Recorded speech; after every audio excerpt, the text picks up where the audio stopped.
Assalamu alaikum. Welcome to Goa Publisher. Here we are redefining the geography of education through digital resources for conceptual learning. Student, my name is Rabia Salman and I am your Maashiat Ulum teacher. आप लोग माशियत उलूम पढ़ रहे हैं और माशियत उलूम का chapter number 6 माशियात यानी कि इकोनॉमिक्स के बारे में पढ़ रहे हैं। माशियात में जो आज का हमारा टॉपिक है बड़ा इंपॉर्टेंट है, इफराती जिंदगी की वजूहात, क्या वजह बन रही हैं। चलिए बेटा हम अपने काम को स्टार्ट करते हैं। इफराती ज़र की वजूहात, नंबर 1 तलब में इजाफा, नंबर 2 पैदावारी लागत में इजाफा, नंबर 3 किल्लत या कहत की वजह से महंगाई में इजाफा। तलब में इजाफा की वजह से इफरात ज़र, डिमांड पुल इन्फ्लेशन यानी महंगाई में इजाफे की एक बड़ी वजह चीज़ों की तलब में भी इजाफा हो सकता है। मसलन जब लोग ज़्यादा गाड़ियाँ खरीदते हैं, ज़्यादा मोटरसाइकिलें इस्तेमाल करते हैं तो तेल की तलब में इजाफा होता है, जिसके बाद तेल महंगा हो जाता है। ऐसी महंगाई तलब में इजाफे की वजह हो सकती है। चूंकि तेल मजदूर वसाइल में से एक है और बेहिसाब नहीं मुहैया होता, चुनाचा जब तेल की कीमतें बढ़ती हैं तो मंडियों में हर चीज की कीमत बढ़ जाती। पैदावारी लागत में इजाफे की वजह से इफरात ज़र में चीजों में पैदावारी लागत यानी चीजों की तैयारी पर आने वाले खर्चे में इजाफा हो जाता है। मसलन अगर किसी चीज को बनाने के लिए खाम माल महंगा हो जाए या उस चीज को बनाने में मजदूर की मजदूरी बढ़ जाए तो चीज की कीमत बढ़ जाती है। मसलन केक बनाने के लिए मैदा, चीनी और क्रीम का इस्तेमाल किया जाता है। अब अगर मैदा, चीनी और क्रीम की कीमतें बढ़ जाएंगी तो केक की कीमतें खुद ही बढ़ जाएंगी, यानी कि केक की पैदावारी लागत में इजाफा हो जाएगा।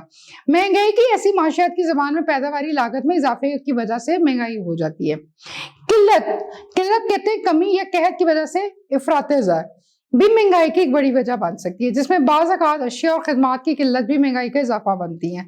लेकिन ऐसी महंगाई अक्सर वक्ती होती है, यानी कि वो ज़्यादा देर तक नहीं होती। जब अशिया और खदमात की रसद यानी कि सप्लाई मामूल पर आ जाए तो कीमतें भी मामूल पर आ जाती हैं। किल्लत या कहत दो किस्म के होते हैं।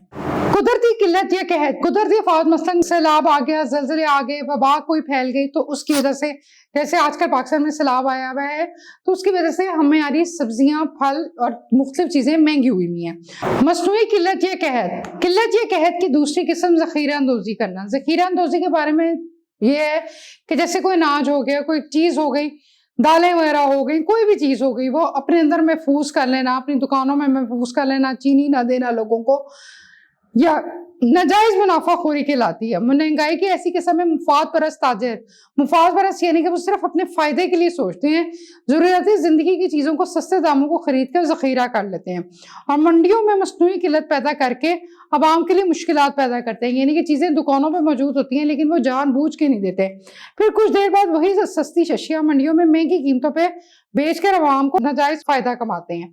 ऐसी महंगाई को मसनूई महंगाई कहा जाता है। नाजायज मुनाफाखोरी की नीयत से ज़ख़ीरा अंदोज़ी करना माशरे के लिए ख़तरनाक और काबिल सज़ा जुर्म है, जो कि ये नहीं करना चाहिए। मुझे उम्मीद है कि आप लोगों को आज का टॉपिक यकीनन समझ आ गया होगा। हम मिलते हैं अपने नेक्स्ट वीडियो में। टेक केयर, अल्लाह हाफ़िज़।